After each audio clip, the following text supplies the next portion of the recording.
Today here with me in the European Parliament are, and I'm thanking them for their presence, Mr. Georgi Pirinski, thank you so much, from Bulgaria.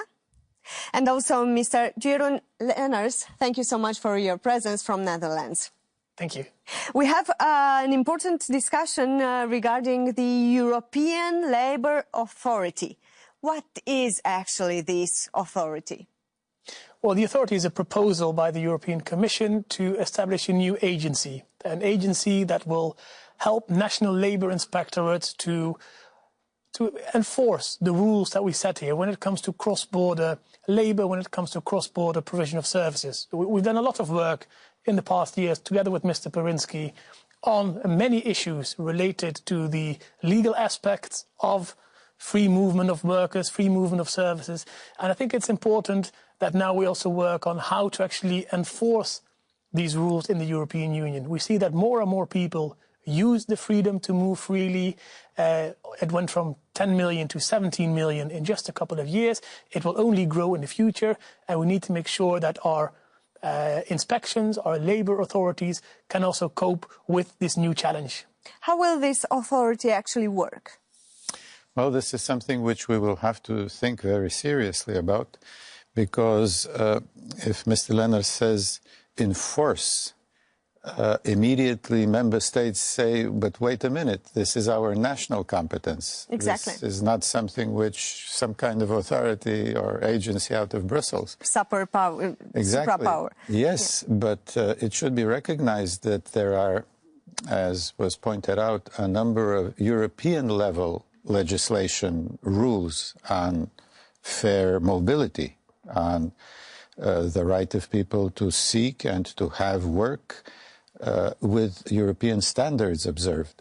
Because the problem actually is very often companies engage in what is called regime shopping, which is really looking for the lowest paid labor, with the lowest wages, the lowest social security, and they establish letterbox companies. They go into all sorts of very unacceptable practices. Finding ways just to have a bigger profit. Well, finding ways to have huge profits and to actually engage in unfair competition in providing services, which creates a disrupted market in the European Union. So there is a very urgent need for such an authority, and I think the Commission has done the right thing by President Juncker, actually, in his speech last September.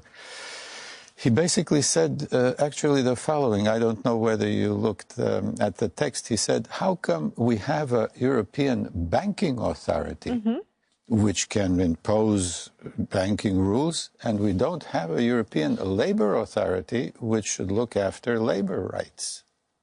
Do we have in the European Union huge differences in terms of labour between states? Well, if you look at, for instance, the average wages of different member states, yes, there are huge differences, and they've only grown in the past years, which is a problem because it makes it interesting for us, exactly the companies that Mr. Pirinski referred to make business models out of trying to get cheaper labour from one country into another country. And I think coming from a country, the Netherlands, where we are mostly recipients of labour from other member states, I think it's important that we are not against having colleagues from other countries coming to work for us, but they just need to do it under the same conditions as our own workers. And there is something there. The rules are sometimes quite complicated. We need cooperation between member states in order to effectively enforce them. So I'm not speaking about enforcement from a supranational level, but facilitation to help member states together take action against these kind of practices, and not only between the Netherlands and Bulgaria. I was last week at an inspection on the Dutch-Belgian border, because we saw there that sometimes Dutch employment agencies also play a role in these kind of circumstances. So we need to work together more. And if you look, for instance, at Europol, and this is also something, example that sometimes is mentioned, we have one corridor at Europol in The Hague where all the 28 member states police officers are represented. And it's very easy for a Dutch colleague to walk across the corridor and talk to his Bulgarian or his Swedish or his Belgian colleague. And I think this is a great start and a great example. Just facilitate member states cooperating more closely in order to make sure that we have this fair mobility that Mr. Pirinski referred to. I was looking at the figures. This authority will have an annual budget of approximately 15 million euros. How will this money be used? Well, first, you know, most of this money will be money which already has been dedicated to those institutions which already exist and which are working on these issues. It is like the Platform for Undeclared Work, it is the Senior Labor Inspectors Conference, other such bodies. And as far as I heard some estimates, roughly 70% of this sum will be so-called old money, and roughly 30% will be new. But again, the question is, how will the Labour Authority be structured? This has to depend on clear definition of the tasks. The proposal by the Commission speaks of 7 tasks so far. And we have to see how these tasks are structured for implementation. So, of course, the objective is for the best possible use of the money, most efficiently, most effectively, but at the same time, not under budget, so that you have, you know, an institution with a big name that can't function.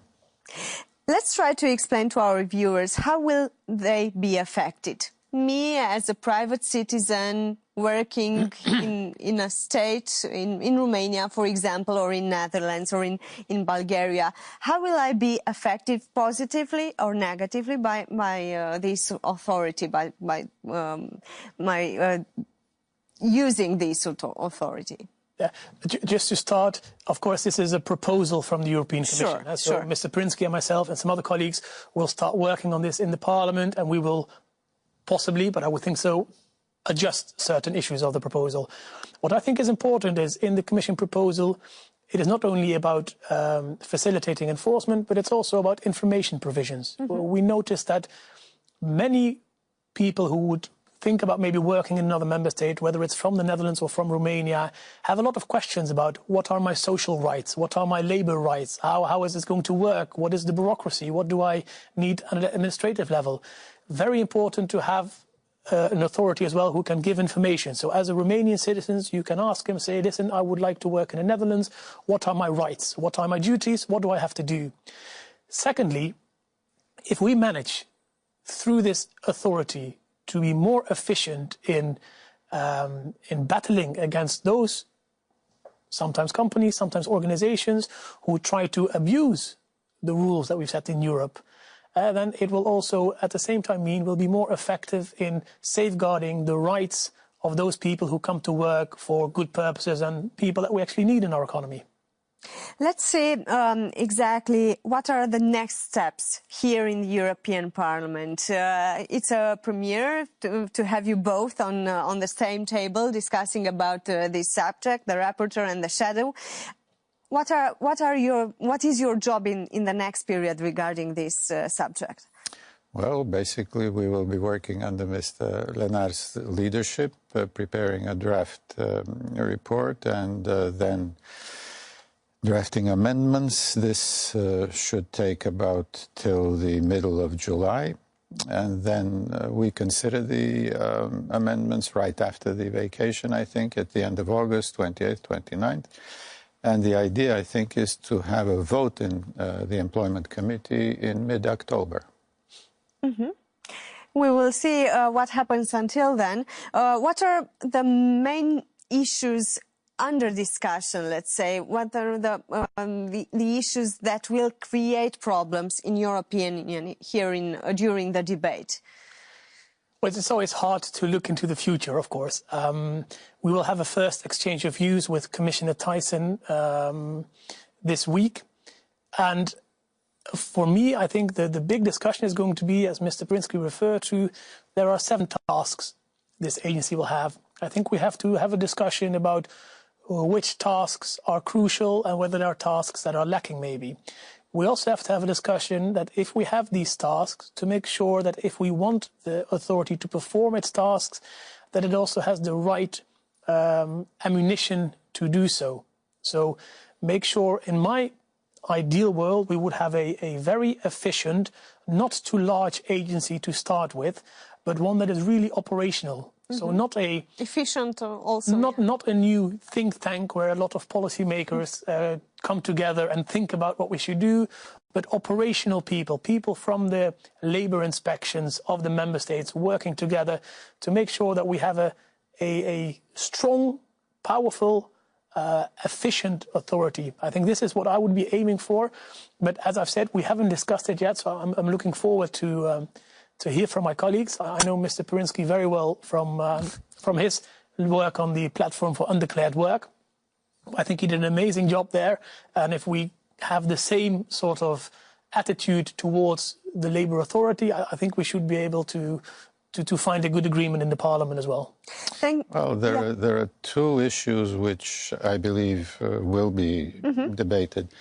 One is, after all, precisely the enforcement side, because there is always this hesitation by member states to give too much power. There is immediately the principle of subsidiarity. So let's say if there is a decision to have a joint inspection in one country by the representatives of the authority,